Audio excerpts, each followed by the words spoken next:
Sobre la ladera del monte Melano en Arcadia se halla un olivar en torno a las ruinas de una villa. Al lado se encuentra una tumba, antaño embellecida con las más sublimes esculturas, pero sumida ahora en la misma decadencia que la casa.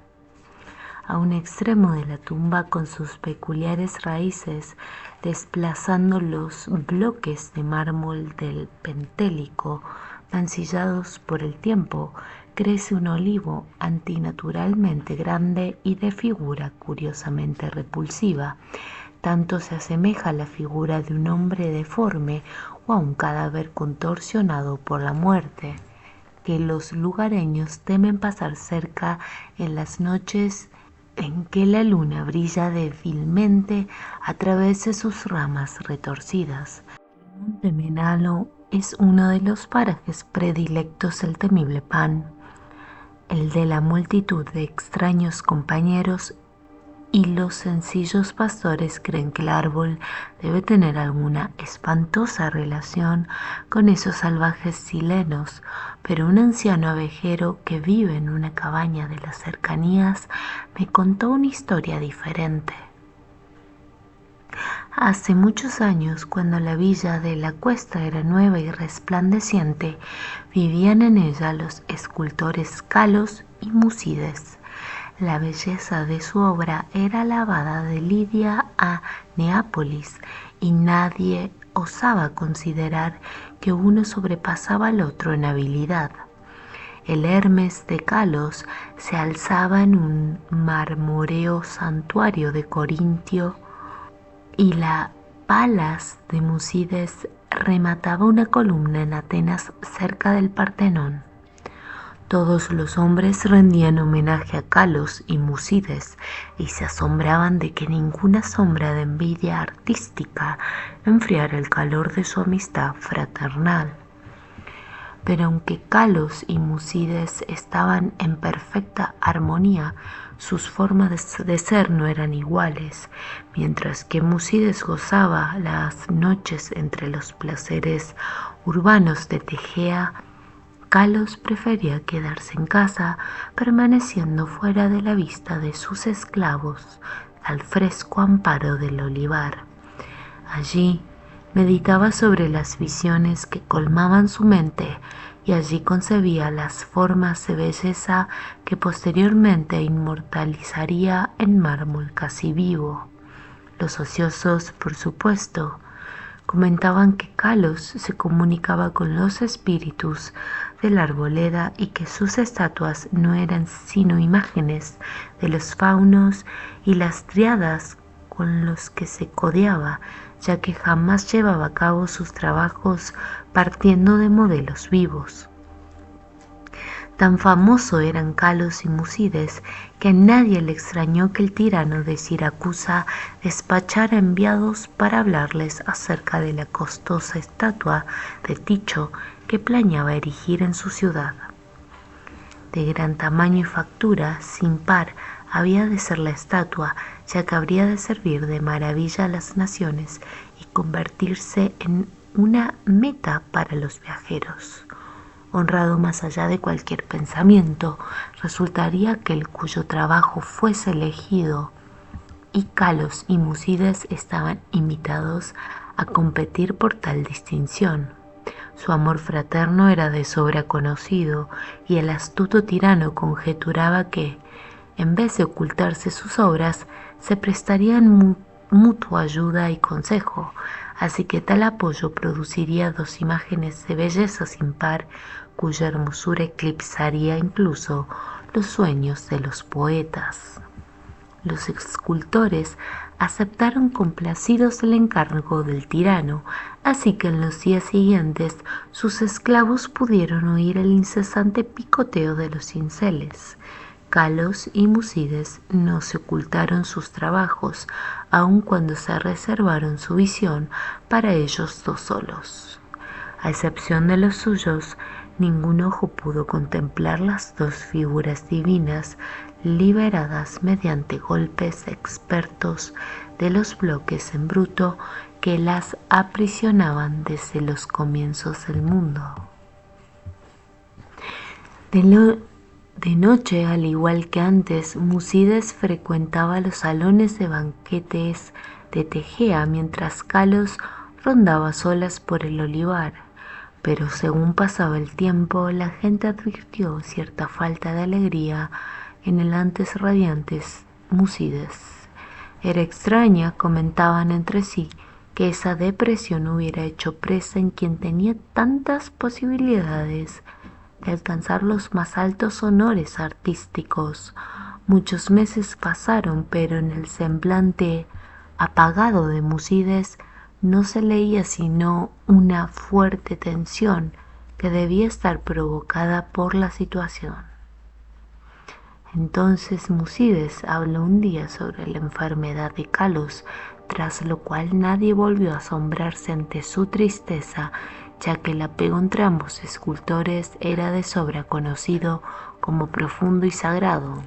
Por tanto, muchos acudieron a visitar a Calos, advirtiendo en efecto la palidez de su rostro, aunque había en él una felicidad serena que hacía su mirada más mágica que la de Musides, quien se hallaba claramente absorto en la ansiedad y que apartaba a los esclavos en su interés por alimentar y cuidar al amigo con sus propias manos. Ocultas tras pesados cortinajes se encontraban las dos figuras inacabadas de Ticho, últimamente apenas tocadas por el convaleciente y su fiel enfermero.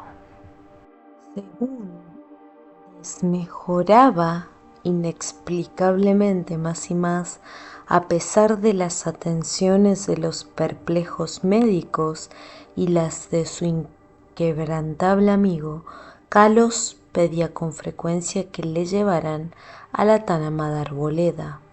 Allí rogaba que le dejasen solo, ya que deseaba conversar con seres invisibles.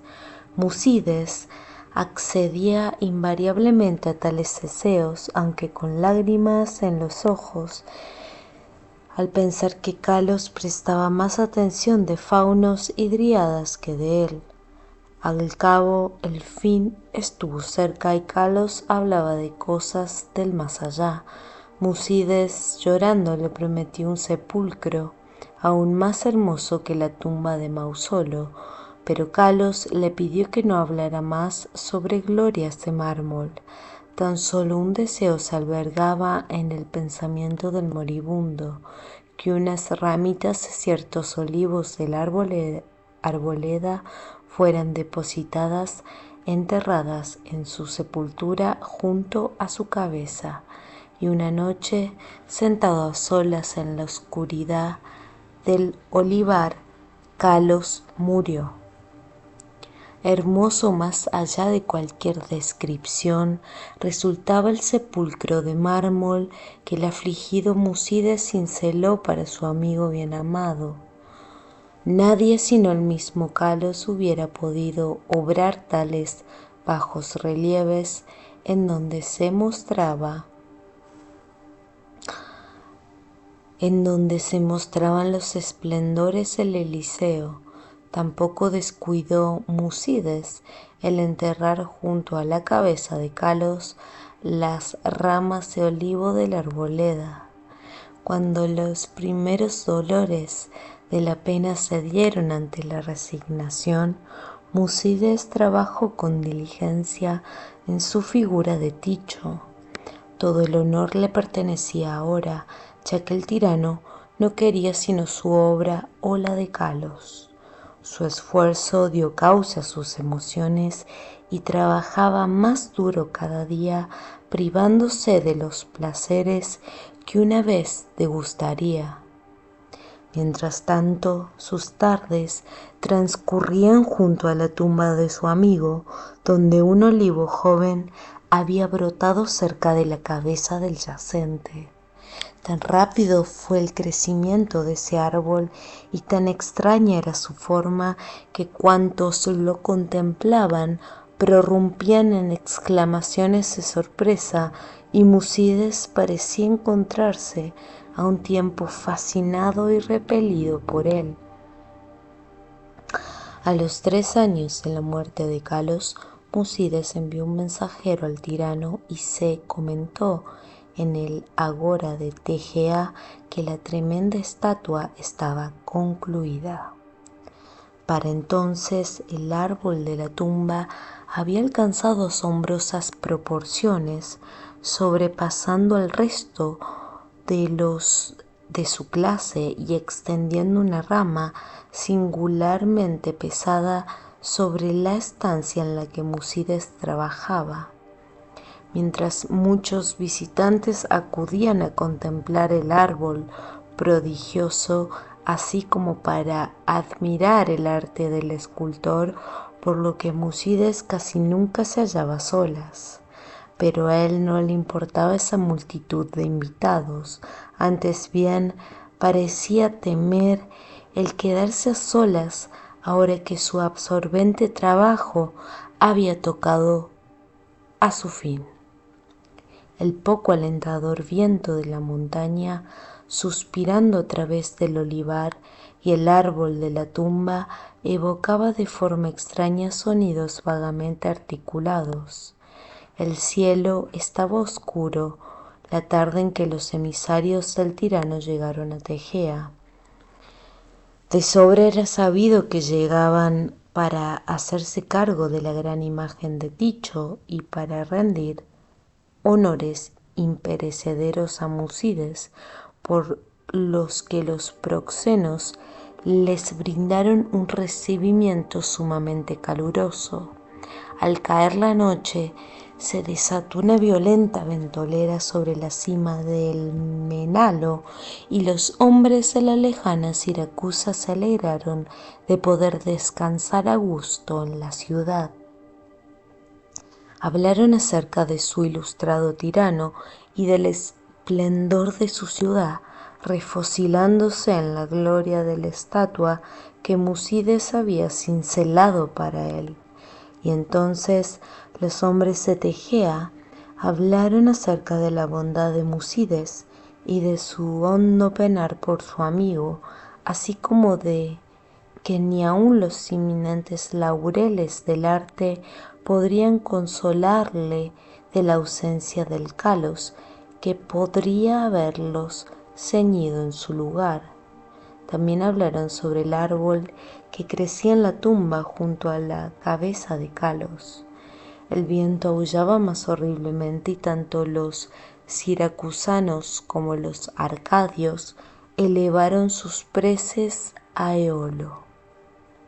A la luz del día los proxenos guiaron a los mensajeros del tirano cuesta arriba hasta la casa del escultor, pero el viento nocturno había realizado extrañas hazañas. El griterío de los esclavos se alzaba en una escena de desolación, y en el olivar ya no se levantaban las resplandecientes columnatas de aquel amplio salón donde Musides soñara y trabajara. Solitarios estremecidos penaban los patios humildes y las tapias, ya que sobre el suntuoso peristilio mayor se había desplomado la pesada rama que sobresalía del extraño árbol nuevo, reduciendo de una forma curiosamente completa aquel poema en mármol a un montón de ruinas espantosas.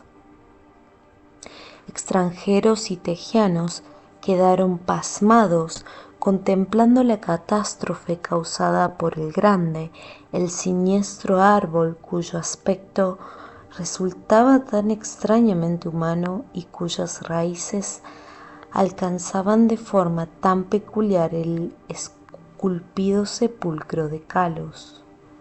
Y su miedo y desmayo aumentó al buscar entre el derruino aposento, ya que del noble Musides y de su imagen de Ticho maravillosamente cincelada no pudo hallarse resto alguno. Entre aquellas formidables ruinas no moraba sino el caos, y los representantes de ambas ciudades se vieron decepcionados, los siracusanos porque no tuvieron estatua para llevar a casa, los tejianos porque carecían de artista al que conceder los laureles. No obstante, los siracusanos obtuvieron una espléndida estatua en Atenas y los tejianos se consolaron erigiendo en el Agora un templo de mármol que conmemoraba los talentos, las virtudes y el amor fraternal de Musides.